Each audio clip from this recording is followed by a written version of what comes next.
proletarian freedom. That's it. Now, to reverse this process takes enormous effort. When today, United States had to invade Grenada to reverse the process of subversion. Some people say, boy, this is not good, it's not kosher to invade the beautiful country, island of Grenada. Well, why didn't you stop the process here, when Grenada was just approached by leftists? Why not to prevent Maurice Bishop to come in power in the first place? Did Grenadians want him? Very questionable. They didn't know who was Maurice Bishop in the first place. He came to power by coup d'etat himself. Okay? No, we let the situation develop further and further and further until the crisis and normalization very soon. And then the United States decided to invade country, discovering that the country was absolutely a military base for the Soviet Union. Of course it's a drastic measure. Of course it's a pity that Marine Corps had to lose, what, 17 lives. Very bad. Why not to stop the process before it comes to crisis? Oh no, intellectuals will not let you. It's interference into domestic affairs. They're very careful not to let American administration to interfere in domestic affairs of Latin American countries. They don't mind Soviet Union interfere in these affairs. Okay. So to reverse this process from here, it takes only and always military force. No other force on earth can reverse this process at this point. At this point, it does not take military invasion of the United States Army. It takes strong action, like in Chile, a CIA covert involvement to prevent the savior from outside to come into power and to stabilize country before it erupts into civil war. Country before it erupts into civil war. Okay? Support the right-wing conservative forces. By money, by crooks or love, doesn't matter. Stabilize the country. Don't let the crisis develop into civil war or invasion. Oh no, your liberals will say it's against the law. The Congress will not appropriate money for covert actions of CIA. Why not? Should we wait till the normalization come and Soviet tanks land in Los Angeles airport? Now, at that point, at the point of destabilization, also the process could be reversed. Again, easily than this. No CIA involvement at this point. You know what it takes here? Restriction of some liberties for small groups which are self-declared enemies of the society. As simple as that. Oh no, the media and liberals will tell you this is against the American Constitution. How can we, by force, deny the civil rights to criminals, for example? It's not good. Okay? So we allow them to. Okay, if you allow the criminals to have civil rights, go on and bring the country to the crisis. This is a bloodless way to do. Curb the rights. I mean, not to put them in prison. No, no, I'm not talking about putting all the gays from San Francisco in the concentration camp. Do not allow them to take political force. Do not elect them to the seats of power, whether it is municipality level, state level, or federal level. It has to be beaten in the heads of American voters that a person like that in the seats of power is an enemy. Do not be afraid of this word. It is an enemy. If he is not an enemy here, he will be here. Later on, he will be shot, of course. But at this point, he is an enemy. Okay? You are doing great service by denying him a right to capitalize on his own crazy ideas and become a powerful man, a man who uses the seat of power.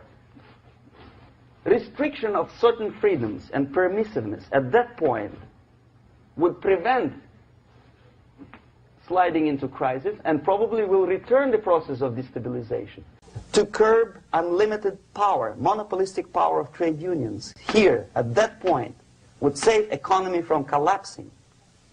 To introduce a law to stop private companies of raping public opinion's mind in the direction of consumerism. No company must have a right to force you into buying more unless you want it. There must be a law. You want to advertise your car? Okay. But not a single mentioning of buying it now and saving money. It must be against the law to force people to consume more. Self-restraint. Previously, before this process started, the self-restraint was a business of church, religion. Because our preachers, the fathers of church, would tell us, material values are good, but it's not the prime function of human being. Because you have to live with something. Obviously, the design for our life is not to consume more deodorants. There must be something greater. If such a complicated instrument as human body was created, obviously there must be some higher purpose for that. This stabilization process could be easily overcome if, as I say, the society, by its own will or after persuasion by the leaders, will come to the idea of self-restraint. It's so hard we want to consume more, but you have to. Unless you will come to this stage, when, as we say in Russia, if Sahara Desert ever becomes a communist state, there will be shortage of sand. So you have to curb your... you have to curb your expectations at this point before it's too late. But no, we don't want to do it. Demoralization process. Again, it's the easiest thing to reverse. First of all, by restricting import of propaganda. The easiest thing to do. Unlimited, unrestrained import of Soviet literature, Soviet journalists, giving Soviet propaganda and ideological agitators equal time on American TV networks. It has to be stopped. And it's easier. They won't be offended, mind you. As a matter of fact, they will respect America more. But when my former colleague Vladimir Posner appears on Nightline and Ted Koppel asking, well, Vladimir, what do you think about this? And that? What can he think? He is an instrument of propaganda. He thinks what Comrade Andropov tells him to think. He's just a nice, articulate mouthpiece of the Soviet subversion system. And Ted Koppel makes you believe that my friend Vladimir Posner thinks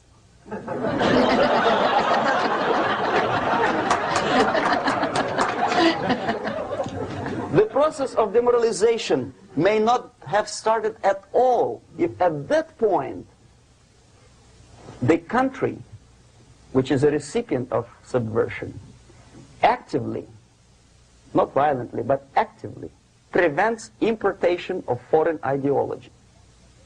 I don't want America to follow the pattern of ancient Japan. You don't have to shoot every foreigner when it approaches the sacred borders of the United States. But when he offers you a junk in the disguise of very shiny something, you have to tell him, no, we have our own junk.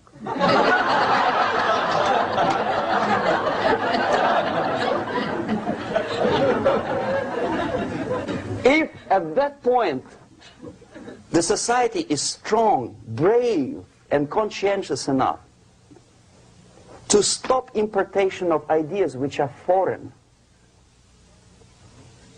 then the whole chain of events could be prevented. In India, I spent many years watching the reactions of Indians walking out of movie theaters after seeing Hollywood production.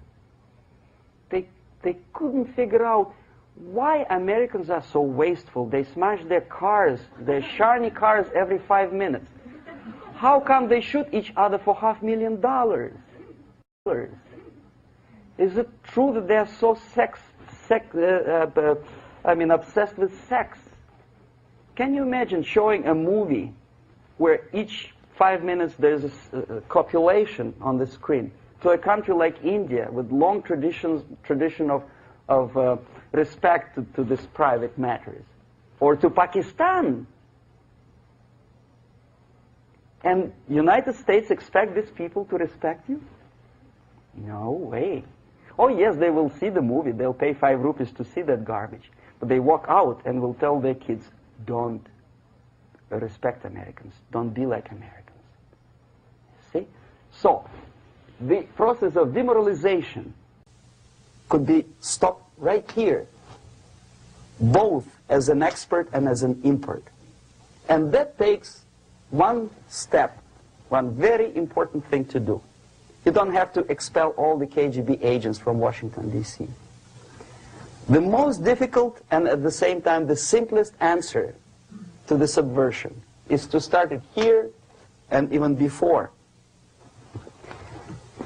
by bringing back the society to religion, something that you cannot touch and eat and put on yourself, but something that rules society and makes it move and preserve it.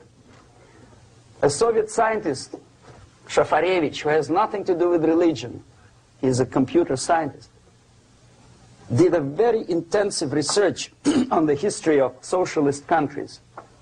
He calls socialist or communist any country with a centralized economy and a pyramidal style of power structure. And he discovered, actually he didn't discover it, he just brought to attention of his readers, that civilizations like Mohenjo-Daro in the river Indus area, like Egypt, like Maya, Incas, like Babylonian culture, collapsed and disappeared from the surface of Earth. The moment they lost religion, as simple as that, they disintegrated. Nobody remembers about them anymore. Well, distantly. So, the ideas are moving society and keeping mankind as a society of human beings, intelligent, moral agents of God. The facts, the truth, the exact knowledge may not.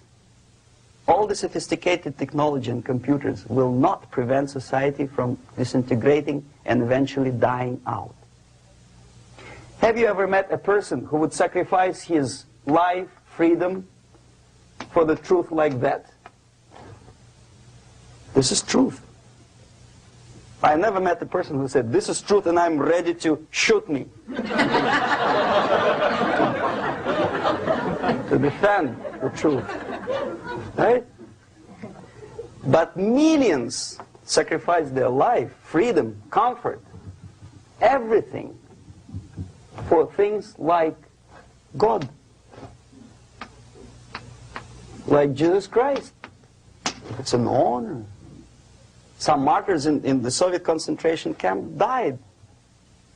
And they died in peace, unlike those who shouted, "Long live Stalin," knowing perfectly well that he may not live long. Something which is not material moves society and helps it to survive. And the other way around. The moment we turn into 2 by 2 is 4 and make it a guiding principle of our life, our existence, we die. Even though this is true, and this we cannot prove. We only can feel and have faith in it. So the answer to ideological subversion, strangely enough, is very simple. You don't have to shoot people, you don't have to aim missiles and Pershings and cruise missiles at Andropov's headquarters. You simply have to have faith and prevent subversion. In other words, not to be a victim of subversion. Don't try to be a person who in judo is trying to smash your enemy and being caught by your hand. Don't strike like that. Strike with the power of your spirit and moral superiority. If you don't have that power, it's high time to develop it. And that's the only answer. That's it. Thank you.